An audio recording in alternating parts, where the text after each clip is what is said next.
Through here is all the supply companies, hydraulic shop. These guys build trawl nets here. That's what all the cable is for. These guys do life raft packing and safety equipment. Kodiak Marine Supply, if you need a souvenir of Kodiak or Alaska, t-shirts, hats, all that kind of stuff in there. It is an industrial supply store. They've got everything, but people want to look good when they're fishing, so they got all this designer fishing gear on, you know. When I first started fishing in the 70s, there was Helly Hansen rain gear. It came from Norway. It was dark green, and that was it. There was large, medium, and small. Now there's, I don't know how many different kinds of rain gear they got in, all different colors, all different sizes, all different styles. They have pockets. I mean, it's amazing. And the one thing that they have also is extra tough boots. Does anybody know? You seen those brown boots? You might see them when we get in the harbor. They're brown rubber boots called extra toughs. And that's what you wear if you're a commercial fisherman. There really is no substitute. And they sell those in there, and they call them Kodiak dancing shoes, whatever, Sitka dancing shoes. I mean, that's what people, I mean, in town I'm wearing shoes, but anywhere else we're wearing those boots. What's special about them? They actually are pretty indestructible. They're light enough to walk around in, and they're waterproof. And the most important part is they don't slip. They don't slip. That's right. On an aluminum deck or on a hardwood deck or something like that. And so they have become ubiquitous. Now, about 10 years ago, or maybe longer, the Extra Tough company, which was a United States company, they farmed out the manufacturing to a place in China. And the quality was not the same. And I had crew members, we got out there in a brand new boot 2 weeks into the season, started leaking, and they were bringing them back, and they replaced them, but it was a nightmare for the company. And they had to rebuild their business, and they put the shop or the plant back in the U.S. They just couldn't get anybody in China to build to the quality that was necessary to do that. So, and if you were standing here on the afternoon of March 27, 1964, the Great Alaskan Earthquake, 9.2 on the Richter scale, the largest recorded earthquake in North American history. It shook for 5 minutes. There were waves running down this street, 10-foot waves of the earth going like this as the shock wave went through. The water went out. Nobody knew what a tsunami was in those days. And everybody went, what's going on? And the harbor was dry. You could walk to near island. That is an island over there. And there's the bridge over there. There's a narrow channel. It went dry, then the water came back in, and there was a 50-minute period between each high water of the tsunami. And the water went out, and then the water came back in. There were 4 waves over the evening until about 3 in the morning. The biggest one was about midnight or 1 in the morning. The waves, you could walk away from it. It wasn't like a breaking wave, but it was a rapidly rising tide, and it took all these boats, the guys that didn't get out of the harbor, ripped them all loose, took them up into the middle of town here, ground them all up into little pieces with all the buildings. There was one guy who was on his boat, and somebody said, Sam, where are you? And he goes, I'm going through Kraft's department store right now. So a guy I know who's a little older than me, when he was 12 years old, him and his dad were seining with a little net. That's where we work at, so we're going home. They were seining right here for herring, which in the spring, herring come in here to spawn all over the island, and they come in here too. And his dad had a crab boat, and they were seining the herring for bait for the crab boat. So they were in here with a little, like a rowboat, and a little bitty net, maybe a 100-foot net. And somebody was banging on the bottom of the skiff with a hammer. That's what it felt like. It was a shock wave of the earthquake coming through the water column. And then the dock started moving around, and the shore, and they finally got up on shore here, and then the water started leaving. So they walked down the street to OBI Seafood, which was a different company then. His dad's crab boat was tied to the dock there, you know, floating. When they'd left an hour before, when they got there, it was sitting in the mud. And the 2 crew members were like, you know, what's happening here? So those people and the rest of the town, there's a road that goes up to the top. Everybody went up there and listened to the earthquake, listened to the tsunami. It got dark, and they couldn't actually see it because it all happened after dark, after the initial earthquake. And they could just hear everything grinding around, and in the morning, the whole downtown area was gone. Now, the water went up about as high as maybe the roof of this auto parts store, maybe a little higher. So those houses up there weren't affected. But the downtown business district was wrecked out. There are some funny stories and some sad ones. About a half a dozen people died in Kodiak. There was a woman on a boat sleeping. The boat rolled over and she was killed. But one guy, he was the mayor's brother, his ne'er-do-well drinking brother, was on a boat, passed out drunk, and he woke up the next day out in the bay floating around.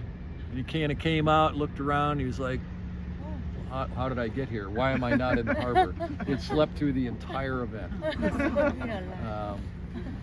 There were a couple fishermen were killed going out on Spruce Cape.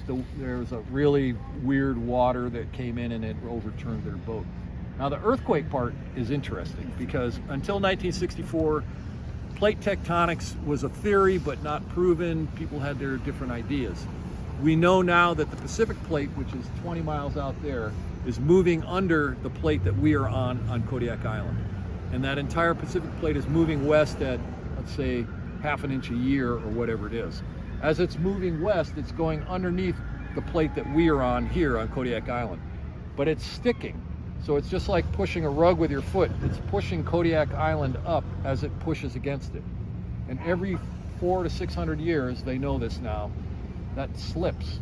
Kodiak Island slips back down and that plate slides under it. And that's what happened in 1964. And it slipped along a fault line that runs from Prince William Sound, which is 250 miles that way, all the way to Japan along the Aleutians. The section between Prince William Sound and the south end of Kodiak Island, that's what ruptured. It took 5 minutes for it to happen. It didn't go like all at once along the entire fault line. It was like a zipper. It started there and it went like this, and it took 5 minutes to go 250 miles. And that's why here, the earthquake started gently, or lowly, I should say, and then the sound was faint, and then it grew and grew as the fault line ruptured going by 25 miles offshore. And so it was really intense about halfway through, and then it faded in intensity. So as that plate went down and Kodiak went down and that plate went up, that differential on the ocean floor is what pushed the water column up, which created the wave. And the wave was generated on a broad front. So first it came in from the north, and it came in from the south, and it just basically sloshed around for a couple of days, basically. One thing about tsunamis, they're the fastest wave on Earth on the ocean. They're going about 650 miles an hour in deep water, the crest. But the crest of this wave was about 30 feet, and the period between the crest of one wave and the crest of another was about 40 miles or 50 miles or something. So I knew a guy I fished with originally. He was out there when the earthquake happened, like offshore, crab fishing or something. And they never saw the wave because it was 30 feet stretched over 50 miles. So you couldn't see it. It just moved under the boat. So there now is a tsunami detection system halfway between here and Hawaii. It wouldn't help us here because of the earthquake happened right here, and that's where the wave was generated. But for the Hawaiians, an earthquake generated here, they would get a warning. And the way this system works is there's 4 or 5 buoys, like from Midway Island across to Sitka. They sit on the bottom. Actually, they're on the bottom, and they sense pressure going over. And if there's a big wave, that doesn't mean anything. But if the pressure remains high for a certain length of time, because that wave is so long that if it rises in 30 feet and falls in 30 feet over, say, 5 minutes or 20 minutes, that's what registers. And if it does that, if the wave pressure is high for a certain length of time, let's say half an hour, it pops the buoy, comes to the surface, hits a satellite, and they know a wave has been generated. So and they now have put those in Indonesia and Indian Ocean. They didn't have them before. So they start to put them all over the world. But there are more earthquakes here. I mean, we have earthquakes all the time. Like once a year, the kind where it wakes you up, makes the dog bark, the dishes rattle. Except them as they're swimming close to shore. Sometimes they're swimming as far as here to the bank here, sometimes maybe half a mile offshore. So the fish are fairly shallow, anywhere from right on the surface, you can see their fins. We see them jumping all the time, to maybe 30, 40, 50 feet down. But a lot of times they're just right there. So this net is about 25 feet deep. They surround the school. And then along the bottom of the net are a bunch of steel rings, which you can see if you look over there. See that steel ring there? And there's a line running through it. Well, that line runs through all the rings, and once the net is spread around, it sinks with the net line at the bottom. It sinks the tops around it. You pull the line, it's like loose. It goes in the bottom of the net, so it's hanging on the bottom. And you put one end of it through that block, which is run by hydraulics, and it hauls the net in until they got all the net, almost all of it, on the boat. Put the corks over there, the corks on the leads over here. They pile it up there as it's coming down. The crew members will actually stand right there under that net to make sure that they pile it and lead the way. And then when all the net is gathered next to the boat, all the fish are just right here. Sometimes thousands, and then they'll scoop them out with a trailer net, or they'll roll the net itself right into the boat and put them into the boat. So you guys got a cut of the shore, Percy? Excuse us? So these guys are mending web, dry holing, and they hauled them to a tender. And they might sit without refrigeration for 2 or 3 days, but they all went into a can. Nobody cared, and there wasn't anything they could do about it. Now almost all these boats in this harbor have RSW, which is refrigerated seawater. So that fish hold is filled with water that they pump in from the ocean, and then they run it through a chiller, which is down in the engine room, and it cools that water down to between 34 and 36 degrees. So when they put the fish in there, they can keep the fish in a pristine condition for 2 or 3 days, and even longer. Now crab boats, they don't refrigerate the seawater, but they keep circulating it with fresh seawater so that they have plenty of oxygen so those crabs can stay alive. The fish are dead. They're happy. They've gone to fish heaven. They don't need any oxygen. But the crabs, you have to keep them alive because crabs have to be processed while they're alive.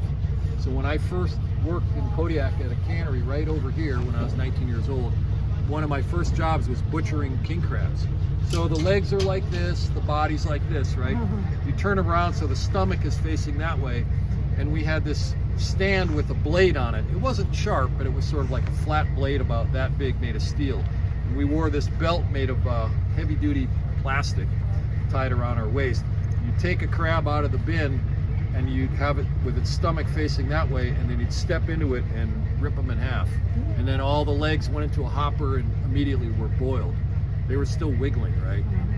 So this is the kind of the weird part. So in those days, there were all kinds of people from all over the world. This was a wide open place. And I was butchering crab one day, and the guy next to me, whose name was John Miller, I remember thinking, that's not his name. Who knows where he's from? He was a little older than me. Anyway, this is the 70s. This was Kodiak. He was tripping on LSD while he was working, right? And he was ripping these crabs apart. And at some point he turned to me and he goes, you know, this is pretty good, but it'd be a lot better if they could scream. It was a very lively town in those days. So anyway, climate change puts more CO2 into the atmosphere. Of course, the ocean is where most of that CO2 is going. So the CO2 going into the ocean actually, it acidifies it. It makes it more of a lower pH level or higher. I forget which way that goes. But the higher acidity means that all the little tiny animals that rely on some kind of a shell made from calcium carbonate, they have to use more energy to make that shell because it's slowly being degraded by a slightly more acidic seawater. All those little animals called copepods, some are microscopic, some are this big, that's what salmon eat. If those animals suddenly have to use more energy to keep their shells, there's going to be a higher mortality, and it's going to be harder for them to live. We are very concerned in the fishing industry that those animals are not going to survive, or they're going to be less of them than there used to be. And that's the bottom of the food chain, which salmon and everything else eats before they get big. So that question is really, really out there. We already know that oyster farms sometimes have to close their seawater intakes because they get a bloom of really acidic water that affects the spat and the oysters growing. You're already experiencing that in British Columbia and in Puget Sound. So that's a long-range thing. My career is over pretty much, but my son, I worry about him. He's 30, he's got a whole life of fishing ahead. We don't know what's going to happen. Thank you. Yeah. This boat is fishing for blackcod. They're using pots. And instead of hauling each pot one at a time, throw the pot with the line of the buoy, each pot has a bridle on it with a snap. And they snap into a pile of line over on the other side, and they set the line out with an anchor, maybe a mile or 2 wide with little rings. They snap the pots in, so when they pull it up, they pull all the pots up like a trout. They're fishing for catfish. And long lining for halibut and codfish with hooks is done essentially the same way, but instead of pots, there's hooks. So we just, over here, a few minutes ago, we talked to a woman who works on this boat. She went into quite the detail. Now, in the old days, everybody fished for blackcod strictly with hooks. But the problem is blackcod live pretty deep, maybe 400, 500, 600 feet down, or I'm sorry, 200, 300 fathoms sometimes, which is 1,000 feet down. And on the way up, you'd be pulling that long line with all those hooks. There's a hook every, say, 18 feet coming up. The killer whales, orcas, were eating the fish. And you laugh, but they would eat every fish. They'd leave just the lips. And I haven't seen it because it happened after my blackcod career, but people would come up and there'd be hook, hook, hook with just the lips on it. And you'd see the orcas teaching their babies how to do it. These are toothed whales, of course, not like baleen whales, but also sperm whales do the same thing. And the sperm whales will come up and they'll eat the fish and teach their babies. And with the orcas, fishermen were like, well, we're smarter than a whale. So they would fish as a couple fishermen, maybe 2 boats would fish as a team. So one boat would start hauling a fake haul, like here's what we're doing. They turn on their hydraulics, they'd start hauling. The killer whales would go to that boat, right? And 10 miles away, another guy would quietly start fishing, right? Well, what the whales do is they have a sentry on that other boat. And they signal to each other which boat is the fake boat. And then they get on them. So out in the Aleutians, hook and line fishing for blackcod has pretty much gone away. And they've changed over to pots because the whales haven't figured out how to get into the pots. So you got out. Depending on the time of the year or the season, they re-rig the deck, put different gear on board. They go blackcod fishing, they go salmon fishing in the summer. So this boat here, the Sea Barb, right now there's nothing on deck.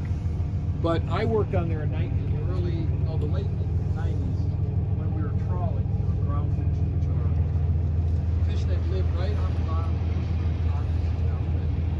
And they swim around right on the bottom.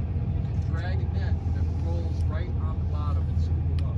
It's called trawling. It's really destructive. There's a lot of controversy over these nets, but that's what we were doing. And at the time, I was a deckhand on here. We were trawling for codfish, which spool up in the daytime on the bottom. At night, they disperse up into the water column and you can't really catch them. So that's what we were doing. And on a certain morning, it was in the winter, we pulled this trawl, which was a giant tube of fish, like a big sock of a net. It's probably 200 yards long, 8 feet across, filled with fish. Many, many tons of fish. We hauled it up onto the deck, just the first section, and then you split the bottom open, put them down in the fish hold, haul up the next section. It takes about an hour. We were bringing these fish up, and the posts and the bin boards that held that net right in the middle of the deck, they let go on the port side, which is the left-hand side of the boat, the other side. And the net, which is this giant tube of fish, rolled over to the side of the boat, and the boat rolled over. But it didn't go all the way over. It just went about, so the angle was like this. And so my friend Danny was on the port side. He shut the galley door so the water didn't go into the galley. That was a good thing.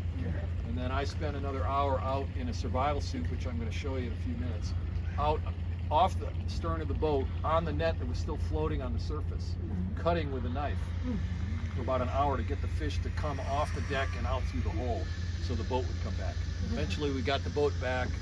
We went around, collected all the bin boards which were floating around. It was really a nice day. It was cold out, but it was flat calm. We were on the west side of Kodiak. We were about a mile offshore. Black cod lives matter. All right. Yeah. So did you lose that catch? That entire catch? That Say day? what? Did you lose? We got up that morning, we're drinking coffee, and we're listening to the news, and Bill Clinton and Monica Lewinsky that had just gotten, that was the day that it came on the news. So that was 1998 or something like that. Anyway, it's a historical moment. Town after that, they were still fishing out there. We're kind of partners. Pretty much the same thing happened. They rolled the boat over, but what happened with them was their fish hold is filled with RSW, that refrigerated seawater, right? But you have to let a little bit of water out to get the fish to go into it. So the engineer, I was the engineer on here, so I would go down and crack a couple valves so that some of the water was being siphoned off at exactly the same rate they were putting fish in. Because if the water is not going down fast enough, the fish won't go in. It's full. But if it's going down too fast, then the water can slosh around in that tank. So what happened on this other boat was the engineer let the water level go down too low, maybe half full. They were putting the fish in. They still had this huge load of fish on board. The water sloshed to one side of the tank and it just kept going. And the boat rolled completely over, upside down. And it took about 30 seconds. So the deckhands just walked up the deck and onto the hull, and then they just stood on the keel. The boat was upside down. It didn't sink, filled with air, but it was upside down.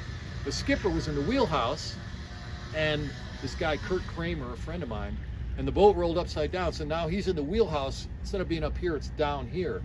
Now the ceiling is the floor, the deck, and the air pocket was where the floor used to be. And so he got some air and he had to swim out, and he had to swim, instead of down into the galley and out, he had to swim up and out. Everything was upside down. Luckily there was daylight coming in the windows, but his first attempt, he got to the galley and he ran out of breath before he got to the door. So he paddled back to this pocket of air that was just big enough for his head. Got another couple breaths, swam again. Again, he couldn't get out. He went back, and the third time he knew there wasn't any more oxygen. That was his last try, and he made it out. And that's when his wife said, "We're going back to New York," and he quit the fishing industry. So, anyway, we're going to walk down here and we'll reel it back up. So the Bristol Bay Salmon fishery is the biggest salmon fishery in the world. And it's in Bristol Bay, which is in the Bering Sea. And you know how Alaska's like this, and the ocean's broad like this? It's right up in that corner. There's 5 major rivers. This year was the biggest salmon season in the history of Bristol Bay. 92 million fish in about 8 weeks. My son does that in the summer. And he caught 400,000 pounds with a boat about that big in 5 weeks, I think. One thing about the Bristol Bay fishery is they want to build a copper mine there called Pebble, the Pebble Mine. And it would be at the headwaters of 2 of those rivers, and they want to dig it's an open pit mine. It would be the largest open pit mine in North America. You take the ore out, and then when it oxidizes, it produces sulfuric acid, which is a bummer for salmon. So there's a huge fight that's been going on for 20 years over that mine. It still hasn't been approved, but it goes back and forth depending on basically who's president. But it would be the end of the Bristol Bay fishery, the largest salmon fishery on the planet. A wild fish. What kind of fish are they? Mostly sockeye, mostly red salmon. So a lot of people didn't make the plaques, but I know a lot of these people. They're friends of mine. I don't know. There's a story for every one of these, and they're all terrible because they're dead, right? But the reason for this place is it started with this pillar here, and then they needed more room, so they built these walls. Fishermen that died at sea, whose bodies weren't recovered, they didn't have a body to bury in a graveyard, and so they wanted a memorial to do that. It started in Gloucester in Massachusetts, where the Fisherman's Memorial there. You know, you think about it, Gloucester since 1650 has lost 10,000 fishermen. 10,000 people out of Gloucester, just from that one town, have died at sea. They had a night in 1880 where 500 fishermen died in a big storm. Nothing like that in Kodiak. These are all one boat at a time. But this boat here, the St. Patrick, there's 10 names here. All 1981. The boat actually never sank. They all panicked. They weren't from Kodiak. They all jumped in the water because a wave took out a window, and they all thought the boat was going to sink. But it was a big boat, like a 100-foot boat. So they put on their survival suits. They lost the life raft. They popped it and floated away. They never saw it. And they didn't have enough survival suits for everyone. They had 8 survival suits, they had 10. There were 12 people on board. 2 of the people without survival suits, they lived about an hour. It was November, the water temperature about 45 degrees. They died right away, and then the other people over the next day and a half died one at a time, including this girl here, Vanessa, whose parents and brother I know. She was 18 years old at the time. She was the cook. And her dad, who's a fisherman here, said, "Do you have a survival suit?" She said, "Oh, I think there's one on board." And he said, "I'll go get you one." He went back to the house to get one out of his garage, and the boat was going out the channel. He never saw her again. Very, very sad story. So survival suits really matter. Now the boat was found floating, and they hauled it into Woman's Bay a couple days later. It never did sink. All those people jumped over for nothing. And it sank, and it's still under the water right off the rodeo grounds, about 100 yards offshore. It's divers can go down there, but it's still there. So a survival suit, they invented these in the late 60s. It came into common use in the 70s. You can feel this, how thick it is, right? If you put this on correctly, and you have the hood on and everything zipped up tight, you can live up to 2 days in the water. Maybe in the winter, maybe not so long, but eventually you might not make it. But that gives you a pretty good fighting chance if you don't get into a raft. Are they required now? Totally. They've been required since the 70s, but what happened was when I was fishing in the 70s, life rafts and survival suits were required, but we weren't required to practice with them. So no one ever put them on, no one ever practiced deploying the life raft and making sure it got deployed correctly, was tied off to the boat, all that kind of stuff. The fatalities out of Kodiak and Dutch Harbor and other places in Alaska were scandalous. When I fished in the 70s, I was 19, 20, in my 20s and into my 30s. Kodiak lost from 5 to 10 or 15 people a year at sea, from a town of 6,000 people. So I knew those people, all of those people. We'd be at the B&B bar, between trips, and they'd go, "We're leaving at midnight," and he'd wave goodbye, and sometimes you never saw them again. And it had a huge effect on the people who fished, not so much the school teachers and bankers, right? But for the community of fishermen, at the time, we just had another beer. There was no grief counseling or any of that kind of thing. We just powered through it. And I think there was a residual level of PTSD which affected a whole generation of fishermen my age. And the only reason I'm alive is not because I'm smart, it's because I was lucky. We did the same stupid stuff as other people, but we didn't have to pay the consequences, just out of luck. I mean, boats sank, they filled up with water, they burned, they hit rocks, they rolled over, people were washed overboard. A friend of mine, Wayne Baker, lives right up the street, same age as me, started fishing when I fished. His first day on a boat, he was 19 years old. The first hour on deck, a wave washed a guy overboard. But they got him back. I mean, he was right there, they circled around, they pulled him back aboard, right? And a lot of times people were rescued, but not always. But in the 90s, finally there was enough public pressure to do something about all these fatalities. And so they mandated that, well, they already had mandated the equipment, but now they mandated that you had to practice with it and keep a record of it, a once a month log. And they checked that log. The Coast Guard, I've been boarded 2 or 3 times in my career. You'll be working and you'll know there's a Coast Guard ship like miles away. These guys come into Zodiac, there'll be 5 people on board, sometimes women, heavily armed, 9mm and AR-15s, and they'll come aboard and they'll be on deck before you even know they're there. And they go to the engine room, the wheelhouse, the galley, and the deck, and they go, "Don't move, just stay where you are." And they check everything, make sure all the equipment's there, they check everybody's paperwork, and then they're gone. They're super polite, but they're heavily armed individuals, and you kind of have to do what they say. And that has made all the difference, the requirement to practice with the equipment. Now, we've had years in the last 10 years where not one commercial fisherman died at sea. That's not one. And my son, who's 30, who fishes in the winter in the Bering Sea, which is a high-risk activity, if it was 1975 and he was out there, I'd have a complete set of white hair, or I would beg him not to do it. But now he fishes, and the boats still sink, but people get rescued. We did an oral history recording with this guy named Jimmy Ng. He was a Coast Guard helicopter pilot in the 70s, and you listen to his story, it almost makes you cry. He talks about they would launch from here in a helicopter. They'd get a mayday, mayday. They'd launch, take them 3 hours to get out there, the Bering Sea, 4 hours. He said they'd circle. Sometimes they'd find a debris field. Sometimes they'd find a couple of bodies.